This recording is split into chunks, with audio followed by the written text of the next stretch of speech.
Changanassery bypass ജംഗ്ഷനിൽ ചിക്കി പോക്കുന്നൊരു കട കണ്ടപ്പം കൊള്ളല്ലോ എന്ന് കണ്ടിട്ട് കയറിയതാണ് ഇവിടെ അത്യാവശ്യം നല്ലൊരു ആംബിയൻസ് കേട്ടോ, കുറച്ച് നേരം ഇരിക്കാൻ നമുക്ക് തോന്നും. അപ്പം ഞാൻ അവിടെ ചെന്ന് ഒരു ഷവർമയും ഒരു കൂള ലൈമും പിന്നെ ഒരു കോംബോയും മേടിച്ചു. കൂട്ടത്തിൽ മോമോസിൻ്റെ ഫ്രൈഡാണ് മേടിച്ചത്, സ്റ്റീംഡും അവിടെ ഉണ്ട്. Momos versus really nice. അവിടെ ചെന്ന് കഴിച്ചതിൽ മോമോസ് ആയിരുന്നു എൻ്റെ ഏറ്റവും ഫേവറേറ്റ്. പിന്നെ ഫ്രൈഡ് ചിക്കനും കഴിച്ചു. ഫ്രൈഡ് ചിക്കൻ ഞാൻ അത്ര എക്സ്പേർട്ട് അല്ല ഇതിൻ്റെ കാര്യത്തിൽ, പക്ഷേ എങ്കിലും എനിക്കിഷ്ടപ്പെട്ടു, എൻ്റെ ഒരു ടേസ്റ്റിന് നല്ലതായിരുന്നു. ശേഷം ഷവർമയിലേക്ക് ചെന്നു, എൻ്റെ സ്പെഷ്യലിസ്റ്റ് സാധനങ്ങൾ. ഈ സാധനം ചീസി, ആക്ച്വലി ഒരു ചീസി ഫ്ലേവറുള്ളൊരു നല്ല ടേസ്റ്റായിരുന്നു, എനിക്ക് ഇഷ്ടപ്പെട്ടത്.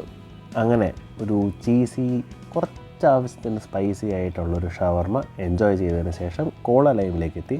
കോള ലൈമിൽ ലൈം എസൻസ് ഒരു ഇച്ചിരി കൂടുതലുണ്ടായിരുന്നു, പക്ഷേ എങ്കിലും ഇറ്റ് വാസ് എൻജോയബിൾ. സോ ആ ഒരു പാസ് ചെയ്യുന്നവരുണ്ടെങ്കിൽ ഉറപ്പായിട്ടൊന്ന് ട്രൈ ചെയ്ത് നോക്കുക. ബൈ.